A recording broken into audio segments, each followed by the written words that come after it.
Hello guys, आशा करता हूँ आप सभी ठीक होंगे। आज आपके लिए ले आया हूँ CCT abdomen dual phase Siemens की मशीन के ऊपर। जिसने इस वीडियो को एक बार देख ली वो 100% इस चीज़ को सीख जाएगा। ये मेरे को खुद के ऊपर बहुत बड़ा विश्वास है, एटीट्यूड है, आप कुछ भी समझ लो, ठीक है। तो इस वीडियो को बिल्कुल आराम से देखना। मैंने इंजेक्टर को देख लिया है, कनेक्ट कर दिया है और कैनुला चेक कर लिया कि अच्छे से मतलब कनेक्टेड है। पेशेंट की पोजीशन देख लो आप। मैं आपको ड्यूअल फेज के बारे में बता रहा हूँ। बहुत लोग कमेंट कर रहे थे कि एब्डोमन का कोई स्कैन दो, एब्डोमन ड्यूअल फेज या ट्रिपल फेज करके बताओ। तो मैं इसका ड्यूअल फेज लेके बता रहा हूँ। सीमंस की 32 स्लाइस की मशीन है अपने पास।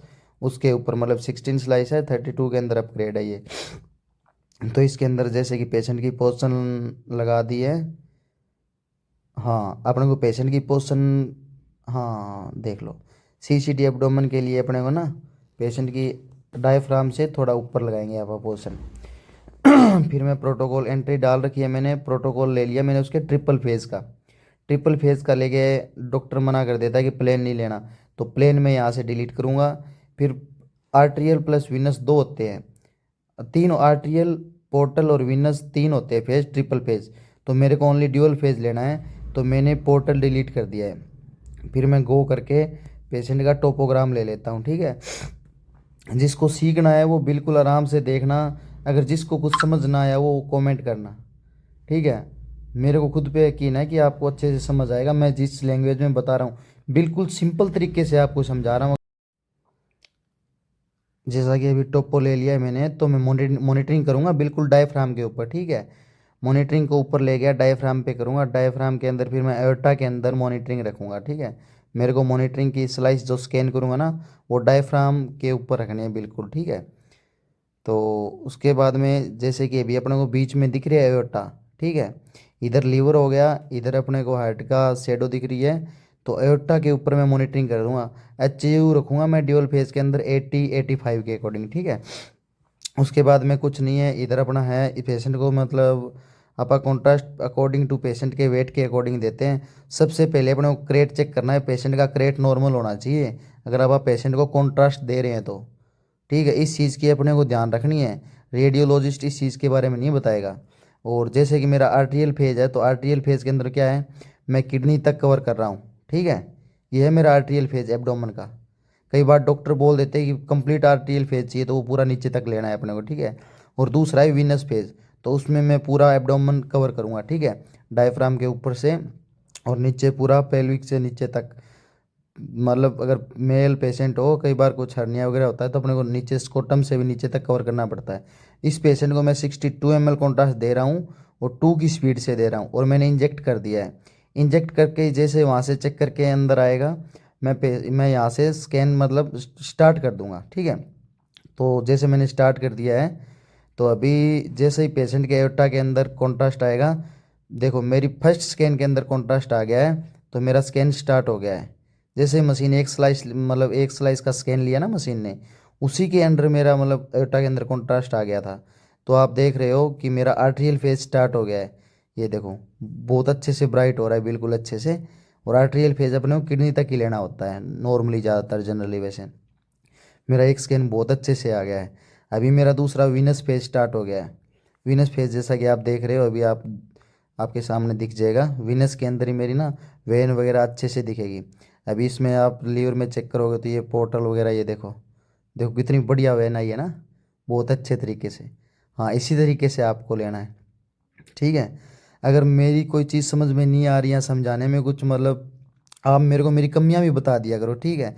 लेकिन डीमोटिवेट मत करना, क्योंकि मैं जो मतलब एक जीरो लेवल से आपको सिखाना चाहता हूँ, ठीक है। नॉर्मल भाषा में जीरो लेवल से। आशा करता हूँ आपको पसंद आता होगा। ये मेरा वीनस फेज कंप्लीट हो गया है। वीनस फेज कंप्लीट हो गया है, जैसा कि आप देख पा रहे हो। अभी मैं रिकॉन ऑल कर दूंगा और नेक्स्ट कर दूंगा और नेक्स्ट कर दूंगा। तो ये अभी रिकॉन होगा। रिकॉन के अंदर थोड़ा टाइम लेगा, ठीक है। तो जैसे कि अपना अभी पेशेंट को मैंने टेबल को बाहर की साइड मूव कर दिया है। पेशेंट को देखना बहुत ज़रूरी होता है कि इनके मतलब कोई रिएक्शन वगैरह तो ना आ जाए। जैसा कि अभी आप देख पा रहे हो, मैंने स्किप कर दिया था। तो मेरे आर्ट्रियल और विनस दोनों फेज रिकॉन हो गए हैं, ठीक है। तो आर्ट्रियल फेज के अंदर जैसे अभी फिल्म बनानी है, तो या पैरेलल रेंज होता है उसके ऊपर जाएंगे आप आर्टेरियल फेस को उठा के, ठीक है। इसकी फिर इसके सबसे पहले अपने को यही करना है, इमेज थिकनेस होती है ना उसको 5.0 करना है अपने को सॉफ्ट टिश्यू में। एब्डोमेन देते हैं तो आप 5.0 ही करना। और ये एक मैंने मेरा खुद का प्रोटोकॉल बना रखा है इसमें इमेज के देने के लिए। मैं 5x8 5/40 के अंदर एब्डोमेन की देता हूँ। तो 30 इमेज तो मैं इसकी बना लेता हूँ आर्टेरियल की एक्जियल, देखो ठीक है। 30 इमेज तो मैंने आर्टेरियल के एक्जियल की बना ली है। और 50 इमेज बनाता हूँ मैं विनस के एक्जियल की, ठीक है। देखो तो अभी 30 इमेज मैंने इसकी लॉक करना होता है। 30 इमेज के बाद में इसको सेव कर लिया, इसको सेव एंड सेंड कर दिया। उसके बाद मैं विनस को ओपन करूँगा, विनस पे डबल क्लिक करूँगा जैसे पहले किया था वैसे ही। एक बार 3D आप देख लो नॉर्मली। उसके ऊपर जाके पैरेलल स्पेस के पैरेलल रेंज के ऊपर क्लिक करूँगा। पैरेलल रेंज के ऊपर क्लिक करने के बाद मैंने क्या बताया था, सबसे पहले अपने को इमेज थिकनेस रखनी है 5.0। उसके बाद में नंबर ऑफ इमेज कितने हैं वो मैंने क्या रखूँगा यहाँ पे 50 रखूँगा। 30 पहले रख लिए, 50 अब दोनों कितने हो गए 80। तो एक के अंदर 5x8 40 + 40 80 हो गया। मतलब मेरा इमेज का लेआउट अच्छे से बन गया। और एब्डोमेन की हमेशा आप ट्राई करना 5x8 के अंदर बहुत बढ़िया तरीके से मतलब मैनेज होता है। जैसे मैंने इसका ये सेव कर लिया है एक्जियल वीनस की। इसके बाद अपने को कॉर्नल फिर देनी होती है एब्डोमेन के अंदर। तो वो प्रीसेट्स के अंदर जाके आप कॉर्नल में जाओगे तो कॉर्नल की 20 इमेज दे सकते हो आप, 25 दे सकते हो, 24 दे सकते हो, जैसा कि आपको ठीक लगे। इसमें मतलब तीनों ये फोल्डर ना ये अच्छे ढंग से काम करते हैं। तो जैसा कि आप देख पा रहे हो मैंने स्टार्टिंग में इमेज की वो थिकनेस 5.0 रखी, फिर लॉक कर दिया 20 इमेज डाल के। फिर इसको ऐसे सेट करना होता है। अगर ये आपको ये भी सेट नहीं करना आता है तो आप मेरे पास कमेंट्स में बता देना, मैं आपको बता दूंगा कि इमेज को आप मतलब सेट कैसे करते हैं। बाकी मतलब इतना तो नॉर्मल आता होगा, बाकी नहीं आता तो भी आप कोई घबराने की कोई दिक्कत नहीं है, आप पूछ लेना। जैसे कि इमेज नीचे की साइड नंबर आ रहा था 20 ऊपर आ रहा था, ऊपर 20 आ रहा था नीचे 1। तो मैंने ओरिएंटेशन पे जाके स्वैप ऑर्डर कर लिया था। तो वहाँ से मेरा क्या हुआ नंबरिंग ऊपर नीचे मतलब सही हो गया। फर्स्ट इमेज ऊपर की तरफ आ गई, लास्ट इमेज नीचे की तरफ आ गई। अब मैं यहाँ पे सिलेक्ट कर लूँगा टॉपो प्लस दोनों एक जेल को एक बार सिलेक्ट कर लूँगा और डायरेक्ट प्रिंट के ऊपर जाऊँगा। प्रिंट के ऊपर जाते ही यहाँ क्या करना है, अपने को लेआउट लेना है 5x8 वाला, ठीक है। 5x8 वाला जैसे ही आप लेंगे तो आप लोग देख पाओगे कि आपको दिख रहा है। तो इमेज देखो कितनी अच्छे तरीके से मतलब, हाँ सभी एक बार सिलेक्ट करके मैं एक्जेल की सिलेक्ट करूँगा एक बार, ठीक है। सबसे पहले तो टोपोग्राम को सेट कर लेता हूँ। उसके बाद एक्जेल की सभी इमेजेस है ना उनको मैं सिलेक्ट करूँगा। सिलेक्ट करके जैसा कि आप देख पा रहे हो इनको ना मतलब ये कटे भी ना ऊपर नीचे से, अच्छे से दिख भी जाए। और अभी मैं विनस की करूँगा कंट्रोल, हाँ वीनस की मैंने अभी ले ली है। वीनस की भी मैं जूम कर दिया अच्छे तरीके से, ना कटोई ना कुछ और।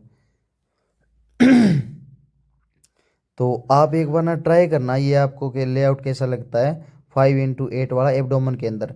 इससे अपनी नंबर ऑफ इमेजेस भी अच्छी है डॉक्टर के लिए और दिखता भी अच्छा है, फिल्म में एडजस्टमेंट भी बहुत बढ़िया हो जाती है। अब मैं इसकी कॉर्नल का प्रिंट दूंगा। कॉर्नल का प्रिंट अब 5x8 के अंदर, उस नहीं सॉरी सॉरी कॉर्नल का आप देंगे इसका 5x4 के अंदर। हाँ ये मैंने 20 इमेज दी है इसकी। तो ये था अपना CCT एब्डोमेन बोल लो या CCT ड्यूअल फेस बोल लो। आशा करता हूँ आप सभी को अच्छा लगा होगा। अगर कोई कमी रही है तो आप मेरे को बता सकते हैं। और अगर पसंद आया है तो अच्छे से मतलब सपोर्ट करना यार, ठीक है। Thank you guys, thank you all of you, bye.